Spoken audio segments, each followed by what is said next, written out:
Graça e paz, povo de Deus, tudo bom com vocês? Aqui é Pastor Maurício Viana e hoje eu tenho uma palavra que vai direto ao seu coração. Eu quero falar sobre os nossos pedidos e as consequências dos nossos pedidos.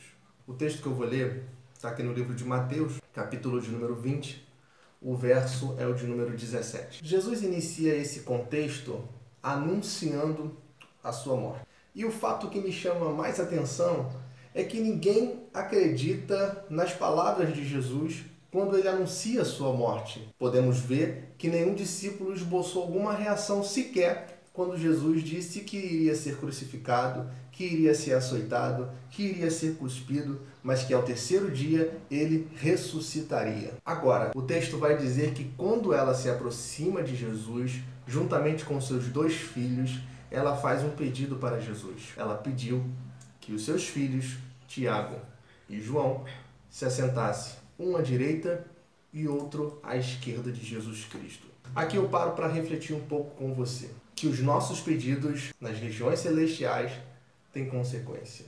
Ou seja, às vezes a gente pedimos algo para Deus sem conhecimento das consequências. Por exemplo, às vezes estamos passando por uma situação difícil em nossas vidas, particular, ministerial, familiar. Nesse período você faz um pedido para Deus. Entretanto, o que precisamos entender, o que a Bíblia é bem clara em dizer, Jeremias 33, verso de número 3. Clama a mim e responder-te-ei. Existe uma consequência após o nosso clamor, porque também Salmos de número 37, versículo de número 4, diz também, deleita-te no Senhor e Ele concederá o desejo do seu coração. Tudo aquilo que estiver voltado para a obra de Deus, Deus vai conceder o seu desejo. E aqui vemos que Tiago e João tinham um desejo, sentar ao lado de Jesus Cristo no seu reino. Porém, o que Tiago e João estavam pedindo era uma coisa que estava além do seu conhecimento. Para eles, o reino de Deus era um reino terreno. E Jesus estava apresentando um outro tipo de reino, um reino celestial. Olha o que diz o verso de número 22. Jesus disse o seguinte, porém respondendo disse, após a pergunta que eles fizeram sobre um assentar à esquerda e outro à direita, será que vocês podereis beber do mesmo cálice que eu vou beber? Ou ser batizado com o batismo que serei batizado? Perceba que Jesus faz uma pergunta. Vocês podem ser batizado com o mesmo batismo que eu estou sendo batizado e beber do mesmo cálice que eu estou bebendo? Olha só o que Jesus diz. Vocês podem beber, vocês podem ser batizados? A resposta dele foi o seguinte, sim, nós podemos. E após a resposta deles, aí Jesus diz o seguinte, sim, vocês podem sim ser batizados com o mesmo batismo que eu estou sendo batizado. Vocês podem beber do mesmo cálice que eu estou bebendo. Entretanto, enquanto assentar um à esquerda e outro à direita, isso não cabe a mim, mas sim ao meu Pai.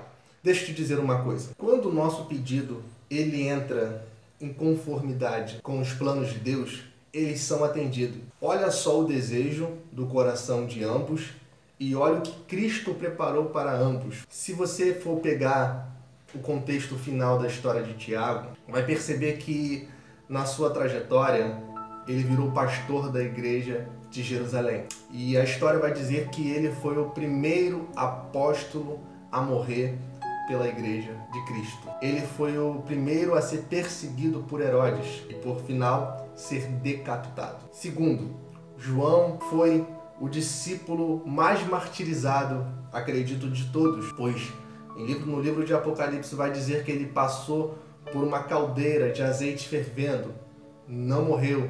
Após isso, foi levado por uma ilha chamada Patmos e ficou lá sentenciado à morte. Entretanto, também não morreu. E lá ele teve uma das maiores revelações que a Bíblia, ou que um homem pôde receber, que foi sobre os finais do tempo, no livro de Apocalipse.